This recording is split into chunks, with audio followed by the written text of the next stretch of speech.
and the extraordinary job you all are doing. You're doing really a great job on behalf of the citizens of New York City, New York State, and in the tri-state area. So I want to thank you very much for your leadership and dedication. Thank you, Mr. President. Secondly, I've been in touch with you all, and you've extended me a kind invitation to come to New York City. I accept. I'll be there tomorrow afternoon after the prayer service at the National Cathedral. I look forward to joining with both of you and thanking the police and fire, the construction trade workers, the restaurant owners, the volunteers, all of whom have really made a huge display for the world to see of the compassion of America and the bravery of America and the strength of America. Every world leader I've talked to in recent days has been impressed by what they have seen about our nation and the fabric of our nation. And I want to thank everybody when I come. So thank you for your hospitality. Well, Mr. President, thank you for coming to New York. I'm sure that's going to be a great inspiration to all of us, and particularly those thousands of men and women still downtown trying to help us with the rescue efforts. I also want to thank you for all the help we've gotten from the federal government. It's been tremendous, and for your words. You are right. Our nation is united as never before, and we will triumph over this evil with your leadership and your inspiration. And I also have to congratulate the mayor for the tremendous effort he has made. Mr. President, you would be proud of the leadership and the cooperation we've seen here. The city has taken the lead. Your people have been enormously supportive, and we're very grateful. Well, thanks, George and Rudy. Thank you all. I know you've put in a request, and I've directed the Attorney General to expedite any payments of benefits for those fallen public safety officers to their families, any benefits to their families. And the Attorney General, as I understand, will be making a formal announcement of your request today. I've told Albaugh anything it takes to help New York. I have been in touch with the Congress. They are expediting a supplemental. We've had great cooperation with members of the Congress in both political parties. So just keep in touch. I know you will. This isn't the first time we've talked, and I really appreciate the fact that you all are in charge. And I know the citizens of New York and the tri-state area, people of New Jersey and Connecticut, are appreciative as well. Mr. President, the uniformed officers, the police, the fire, the emergency service officers, their families will really appreciate this. We're going to sustain a tremendous loss of our bravest and our best people. And the relief that you're now making available to the families, it's going to mean a lot to them. They're going to be able to think about the fact that their children are going to be taken care of, that they're going to be able to go to college, that they're going to be able to carry on. So I can't express to you how appreciative we are of your acting so swiftly. And also, on that terrible day when our city was being attacked, you were in immediate communication with us, Mr. President, and helped to secure the city. And the work you've done for us, we all eternally appreciate. You've been a terrific leader, and we're taking direction from you, and we're following your example. You've done a terrific job, Mr. President. Thanks, Rudy, and thanks, George. Let me make it clear to you all, as my close friends, that my mindset is this. One, I'm weep and mourn with America. I'm going to a hospital right after this to comfort families. I wish I could comfort every single family whose lives have been affected. But make no mistake about it, my resolve is steady and strong about winning this war that has been declared on America. It's a new kind of war. I understand it's a new kind of war. And this government will adjust. And this government will call others to join us to make sure these acts, the people who conducted these acts and those who harbor them are held accountable for their actions. Make no mistake. As we do so, I urge, I know I don't need to tell you all this, but our nation must be mindful that there are thousands of Arab Americans who live in New York City, love their flag just as much as the three of us do. Let's be mindful that as we seek to win the war, that we treat Arab Americans and Muslims with the respect they deserve. I know that is your attitudes as well, certainly the attitude of this government, that we should not hold one who is a Muslim responsible for an act of terror.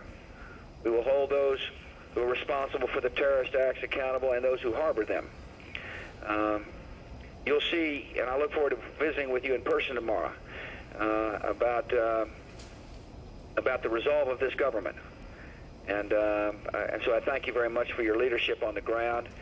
I wish I was visiting under better circumstances, but it will be a chance for all three of us to thank and hug and cry with the citizens of your good area. Thank you very much, Mr. President. We really appreciate this very much. Mr. President, we're looking forward to your visit. It will inspire us all, and we will be with you when the United States takes firm and appropriate action to those who conducted this evil. Tomorrow. Thank you. Thank you, Mr. President. All right, you've just been able to hear the president talking to the two bloc leaders of New York, Governor Pataki, Rudy Giuliani, the president announcing, in fact, that after attending a prayer service at the National Cathedral tomorrow, he will head on to New York, where he plans to work, or actually try to make contact with the hundreds of rescue workers on duty. Here's the president again. Yes, I would. If a family member asked whether they should fly, I'd say yes. Mr. President, how close are you, sir, to finding out, to nailing down who is responsible for these acts? And what kind of international coalition are you trying to build? Is it similar to the one your father built for the Persian Gulf War? I am, first let me condition the press this way. Any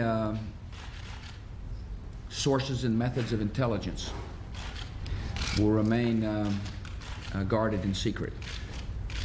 My administration will not talk about how we gather intelligence, if we gather intelligence, and what the intelligence says. That's for the protection of the American people.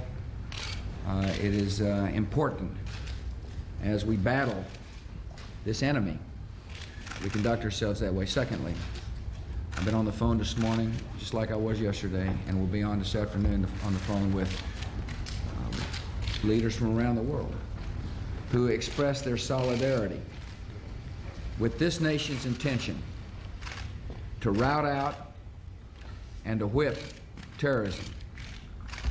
They fully understand that that an act of war was declared on the United States of America.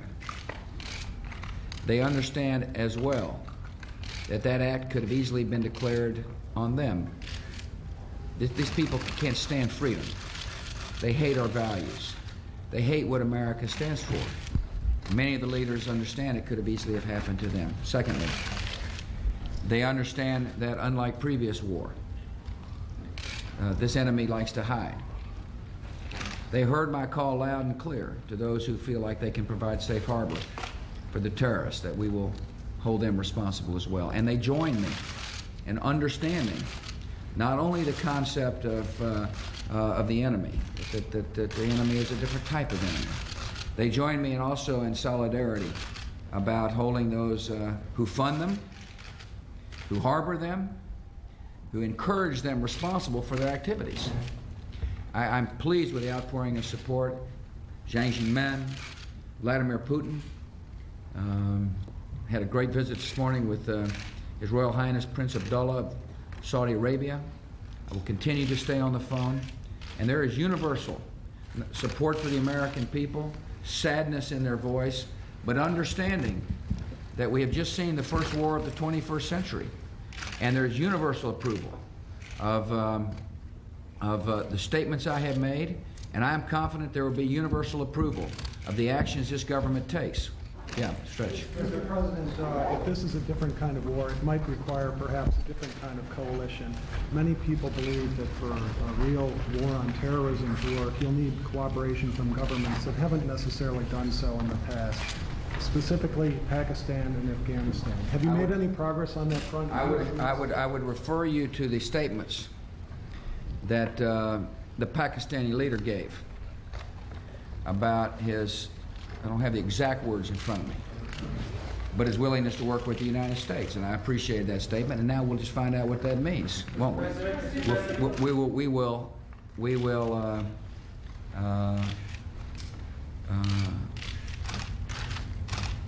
will give the Pakistani government a chance to cooperate and to participate as we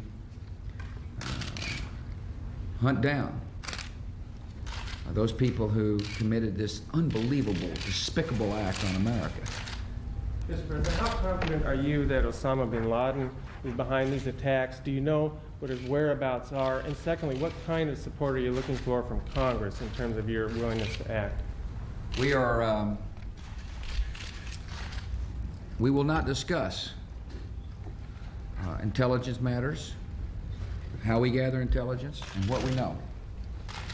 Secondly, I am about anybody.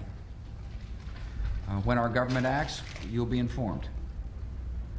Secondly, we had a great meeting yesterday here in the Cabinet room with leadership of the House and the Senate. I was touched by their response, their encouragement, and their willingness to work together. And I would be very pleased to see a strong resolution come out of Congress supporting the administration and what we intend to do, and we're working closely with Congress. Secondly, progress is being made on a supplemental. I thought that was a very swift action, and I'm most appreciative again of Senator Daschle and Representative Gephardt, as well as my Republican colleagues, for really showing solidarity again and uniting the nation. Now's the time for the country to be united. And, you know, through the tears of sadness, I see an opportunity. You know, make no mistake about it, this nation is sad. But we're also tough and resolute. And now's an opportunity to do generations a favor by coming together and whipping terrorism, hunting it down, finding it, and holding them accountable. The nation must understand this is now the focus of my administration. We will be very much engaged in domestic policy, of course. I look forward to working with Congress on a variety of issues. But now that war has been declared on us, we will lead the world to victory. To victory. Mr. President, what is your understanding of the threat to Air Force One, and do you believe that the terrorists attempted to assassinate you, sir? I will not discuss the intelligence that our country has gathered. Do you believe they tried to assassinate you? I believe I took the, I know I took the appropriate actions as the Commander-in-Chief to be in a position to be able to make the decisions necessary for our government to handle the crisis. You didn't hear the end of the phone call with the mayor and George Pataki, both of whom thanked me for the fact that we were immediately on the phone with them from Air Force One, and our government responded quickly. How did you feel knowing you're under personal threat? Could you give us a sense as to what kind of prayers you are thinking and where your heart is for yourself as you work on that? I think about myself right now. I think about the families, the children.